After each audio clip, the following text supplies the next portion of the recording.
অপরাজিতকেও তার মূল্য দিতে জানে। যিনি প্রাইজ পাননি, অখ্যাতি নিয়ে মারা গেছেন, তাকেও পুজো করতে জানে।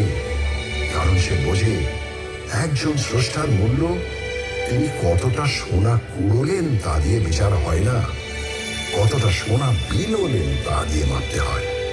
তাই রবীন্দ্রনাথ যতদিন, জীবনানন্দ দাশ ততদিন, সত্যজিৎ রায় যতদিন, ঋত্বিক ঘটক ততদিন, শম্ভু মিত্র যতদিন, বাদল সরকার ততদিন, সুনীল গঙ্গোপাধ্যায় যতদিন, কমল কুমার মজুমদার ততদিন, পঙ্কজ রায়কে আমরা মাথায় তুলে রাখব, সুটে ব্যানার্জিকেও, হেমন্ত মান্না সন্ধ্যাকেও সিংহাসন দেব, সুচিত্রা মিত্র, কণিকা বন্দ্যোপাধ্যায়কেও কুর্নিশ জানাবো, সঙ্গে নির্মলা মিশ্র, প্রতিমা বন্দ্যোপাধ্যায়কেও। নিখিল ব্যানার্জির সেতারে বুঁদ থাকবো। এগুলো হুজুগ নয়, এক্সট্রা সচেতনতা। আচ্ছা, এটা শুধু শিল্পের বেলায় জেগে ওঠে কেন বলতো? যখন 1947-এ দেশভাগের পর উদ্বাস্তুরা দলে দলে এসে পৌঁছলো এই শহরে, তখন সেই মানুষগুলোকে, সেই মুহূর্তের পরাজিতদের বুকে টেনে নিতে এত অনীহা কেন? তখন তাদের বিদ্রোহ কেন, অবহেলা কেন, বলতে পারো? সে হয়তো গোড়ার দিকে ছিল। তারপর যতই ঘটি বাঙাল লড়াই ফুটবলের মাঠে থাকুক আর রান্নার পাতে থাকুক, সবাই মিলেমিশে এক হয়ে গেছে, এতে তো সন্দেহ নেই।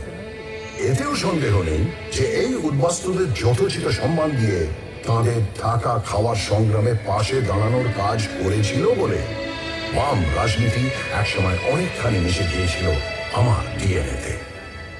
উদ্বাস্তুরা তো আবারও এসেছেন বাংলাদেশের মুক্তিযুদ্ধের সময় 1971-এ, এখনো অনেকে আসছেন। কলকাতা তো কাউকে ফেরায় না। তা ঠিক, শেষমেশ সবাইকে নিয়ে কাবাব খায় বা বিরিয়ানি। এই যে দুটো নাম বললে, এই খাবারগুলোই কলকাতায় আসতো না যদি না আরেক পরাজিতকে কলকাতা সসম্মানে ঠাঁই দিত। সেটা আবার কিরকম? ওয়াজিদ আলী শাহ, আউধের নবাব।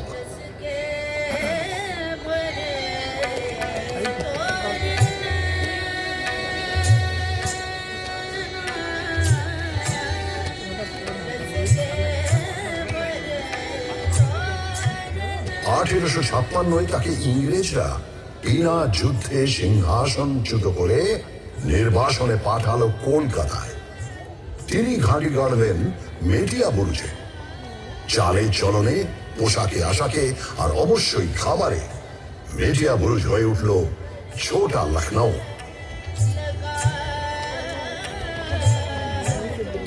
এখানকার গান বাজনা নাচ তো প্রভাবিত হলোই, জিভের কোষ আর রান্নার হাঁড়ি প্রভাবিত হলো তার চেয়েও বেশি। এখন যে কলকাতার রাস্তার ধারে ধারে কাবাব আর বিরিয়ানির দোকান, তার মূলে ওই অগৌরবের নির্বাসন। জীবনের ধন কিছুই যাবে না ফেলা, কলকাতা এটা জানে, এই তার রেলা।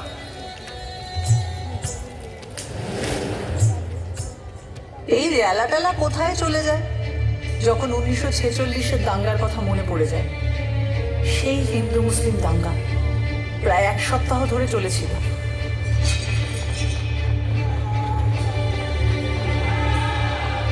হ্যাঁ, নিশ্চয়ই লজ্জায় মাথা হেঁট হয়ে যায়। তবে সঙ্গে সঙ্গে মনে পড়ে বহু হিন্দু পরিবার মুসলিমদের আশ্রয় দিয়েছিলেন, বহু মুসলিম পরিবার হিন্দুদের বাঁচিয়েছিলেন। কলকাতা সেই স্পিরিটটা নিয়ে এগিয়ে চলেছে।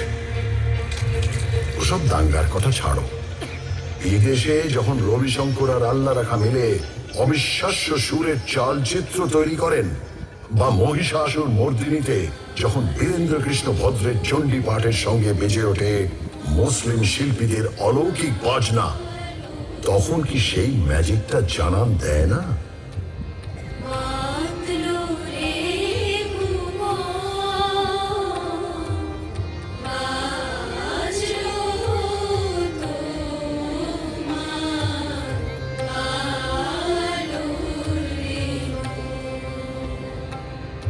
জানো, আমার না মনে পড়ে গেল ম্যাজিশিয়ান পিসি সরকারের কথা।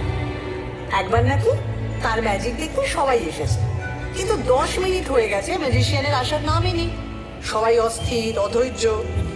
হঠাৎ সবাই শুনতে পেল, হিয়ার আই অ্যাম। চমকে তাকিয়ে দেখলো মঞ্চে তিনি বললেন, ঠিক সময় তো এসেছি, ঘড়িটা দেখুন তো। চমকে তাকিয়ে সবাই দেখলো ঘড়ির কাঁটা পিছিয়ে গিয়েছে 10 মিনিট। সব ঠিক আছে।